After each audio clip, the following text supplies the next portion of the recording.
Welcome back to Conversations on a Bench. I'm Kim Cook, and I'm here at Bread of Life Mission, sitting on the bench for 24 hours. We just hit the halfway mark. Woo! Super psyched. I'm about ready for a nap, though. We've been just talking all night. My throat's getting a little sore, and I'm getting tired. But we did this in January as a test, and it was cold. So I am very, very happy. I mean, I'm sitting here with a blanket and a jacket, but I'm not freezing. So I'm happy to be doing this in October instead. So um, we're kind of winding down for the night. I don't have any more scheduled interviews, but we've got a couple of people we're going to talk to here. And anyway, if anybody would like to come down, I would be happy to talk to them. I feel so bad that I had Adam come down just a little while ago to talk to me, and I was coming up to a Zoom call, so I couldn't talk long. But especially if you're in the area, I would love to talk to some neighbors, some business owners.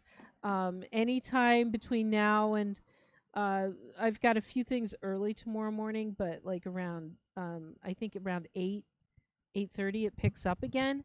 So there's a few things here and there, but if you come down between 4 and 8, you're probably going to have a good opportunity to sit and talk to me, and I need some people to come down and keep me awake. So um anyway, so I am here right now with yep, Randall Connell.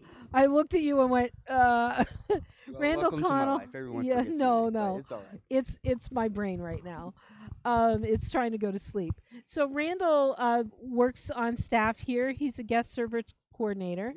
Yep. Why don't you tell people what that means and hold the Well, mic up? I'm trying not to blow it out. Well, a lot of that with during the day, it deals with us interacting with people coming and looking for shelter. Hmm. Um, with us transitioning over to the more enhanced shelter, it we get more of um, inquiries at the time, Inquiries, and yeah. then a lot of the process during the day is you got your day to day stuff, but we're constantly trying to get guys, sit them down, get interviews Hmm. about the Yeah. applications, make sure they got everything in order, and then once they talk to one of the coordinators and they figure out whether it's a good fit, we go either transition Hmm. and get them upstairs, or we find a shelter that can Hmm. help them the way they need help. Right. So you guys do the front desk and security, keep everybody safe in the building. You're kind of checking people in and out. When we have the emergency shelter, like it'll Yeah. happen on cold nights, you guys have a lot Oh, more it going is on. definitely a lot coming in, especially with the guys.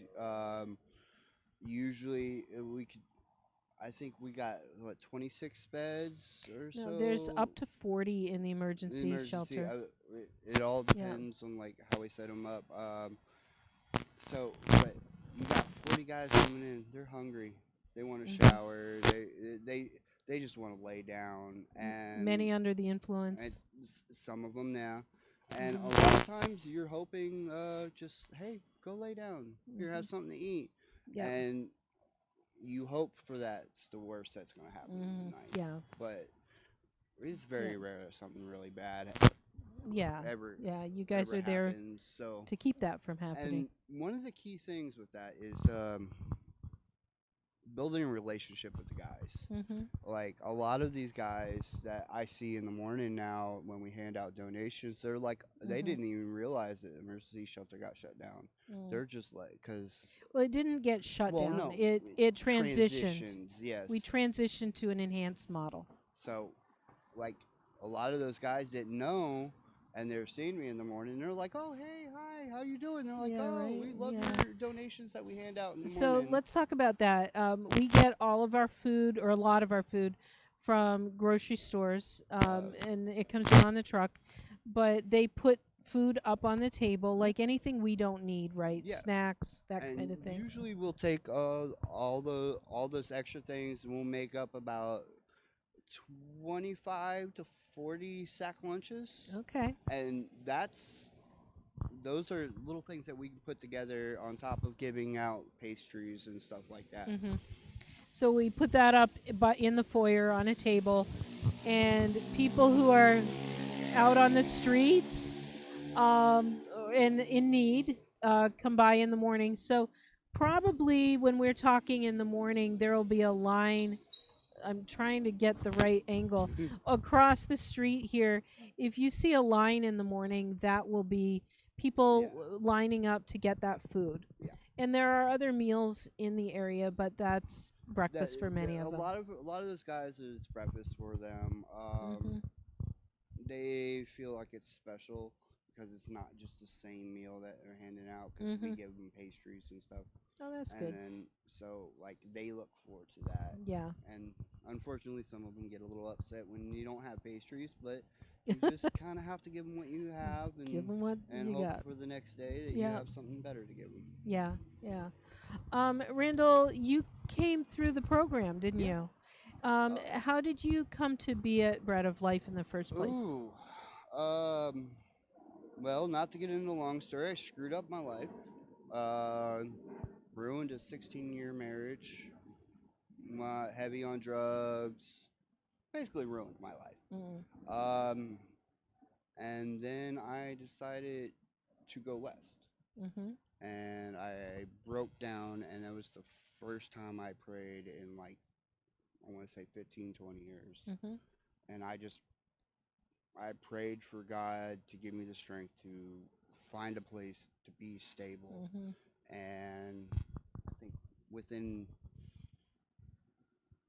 an hour of getting here, Mhm. I found out about Bread of Life. I think at the time we had the day shelter still. Mhm. This is before you got here. Mhm. Um, and I found out, joined the program, went through it, moved away. I had a job, and life, you know how life is, it screws you up. And well, I ended up coming back, and Mhm. I said, "Hey, I'm homeless again," and you guys were Mhm. like, "Yeah, sure, come back." So Yeah.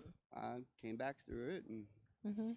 this time I didn't have any alcohol problems Mhm. or any drug problems, so I was already sober and Mhm. fine with my life. But I think the key thing was when I was offered the job, Mhm. because for me, being a cook and doing construction, it made me angry, it made me stressful. Like Yeah. that those things Those are lead tough to, careers. yeah, it just leads you into wanting to do the easy way out, if that Mhm. makes sense. Well, um, I got past that, and Mhm. with this job, it helps me to help people get past Mhm. that, and I'm not stressed. Well, I Mhm. mean, it is stressful, but comparative to what I used to do. Like, Mhm. I'm not working 70 hours a week, busting Mhm. my butt constantly. Where now I'm working 40 hours a week. I love my job. Mhm. Like, I get to talk to people all day. I get to sit there, and I get to go home, and I don't have a whole lot, but I don't need a whole lot. Yeah. And that's what makes me happy. Mhm. And if I can help other people get that, Mhm. that's what I really want to do. Yeah. Tell me how it felt after being homeless and going through the program and dealing with what you dealt with. How did it feel getting your own place? Oh, jeez. I was great. Um, Especially considering I've always either lived with roommates or I was married. So, like, I never lived on my own before then. Mhm. And I walked into the apartment and I closed that door and there was no one. I jumped around and ran around my house in socks and I wish I could underwear have. and No, okay. I was gonna say I wish I could see that, but no. yeah, I did the whole 80s music clean Oh, house that's thing great. and I was loving it and I'm still loving it. Yeah. And um, I'm really grateful. Yeah. I really am. And I don't know if I can tell you that anymore, Mm. any much more. Like, I didn't have anything until Bro Life. Yeah. I'm I can't blame anybody besides me for the screw up, but now I can I can say for sure there are two things in my life: God and bread of life. Mm, yeah. I wish community for you too, but it's a process. I know, and you've got a great community here, and we love you. Um, I was going to ask you something. I've just lost it because I'm really tired. Hey, you're not Um, the only one. yeah, right. I think I was here You're going to at be 7. tired too. Yeah, I was here Yeah, at 7 this morning. yeah. Um, oh, so when you graduated the program and you got the job Yeah. here, we hired a bunch of guys out of the program for guest service coordinators and um, tell who how did you find housing? Did How's it? somebody work Okay, with you on that? so one of our coordinators here, Tyler, he got us. I think he got the mission set up with Housing Connector. I think Mhm. was one of the first few people through our little Housing Connector. Mhm. We went through that, which is great because it reduces the requirements of rental history and your credit score and all that. Mhm. And unfortunately, with my past, I didn't have any rental history. So, Right. That's a really big thing that holds oh, people back, yeah, right? it was weird. It was like I have a great credit score. I made Mhm. enough money. I had no rental history Mhm. because when I lived with my wife, everything was in her name. Yeah. So when all that went kaput, I didn't have any history. I Mhm. didn't have any credit. I had to go from a zero. I think I've earned Mhm. myself up to a 700 now. Good for Yeah, you. That's I'm awesome. working. I'm working to get a little bit more, but Yeah. to go from no rental history, no credit history, Mhm. uh, down. I was on the East Coast, so Yeah. like not Right. making nothing Yeah. and just no housing out there. When you came here, did you understand credit scores and Oh all yeah, that stuff? So you knew before that. You yeah. didn't like learn it No, here. no. I was under the impression my ex-wife had reported our rental Mhm. history. She didn't. So, but Mhm. it is what it is. But Mhm. that's I lost my train of thought. It's okay. Sorry, I'm That's tired. okay. I do too. Yeah. So, what are some what are some things that you learned in the program that are really you're finding now that you're working and you're housed that have really are helping you?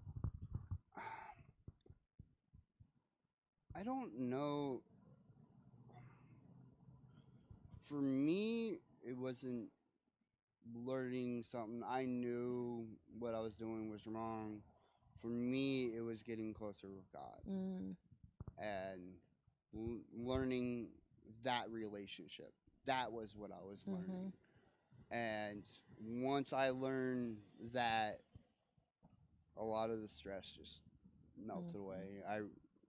I could look back and be like, "Oh, that's not what I'm supposed to be doing. Yeah. This is what I'm supposed to be doing." Mm. And That's good. So, having everyone around and an accountability of mhm. what I would call your brothers in the program, Mhm. that that keeps them going. That Yeah. keeps them straight. Mhm. Sometimes it's not what you learn, but just having a place that you can put it all together again, right? Yeah, learning how Mhm. to be a human again. I Mhm. think that's one of the things that is hard for a lot of people that are coming off the street is Mhm. learning just to pay your bills, to Mhm. shower. Yeah, these things that we take for granted, there's people out there that don't do them on a regular basis, and they Mhm. just either they don't care or they forget, Mhm. and we got to give them a chance to Mhm. relearn that. Yeah. Not only is homelessness like we dehumanize people and just kind of don't look at them, but being homeless is dehumanizing Yeah, and whether they do it to themselves or not. But yeah, learning to do all those things over again, learning to have relationships and to communicate and to pay your bills and Learning to care. yeah. That I think that entitles or encompasses it all. Mhm. Learning to care about yourself, Mhm. learning to care about everybody around you, learning to care Mhm. what people think about you, learning to care what Because you you think can't think about about people. that. You can't care about that when you're living on the street, right? No, Because you get all the looks. yeah, You get all the there's so much out there pushing against you. You've got to kind of shield yourself. yeah.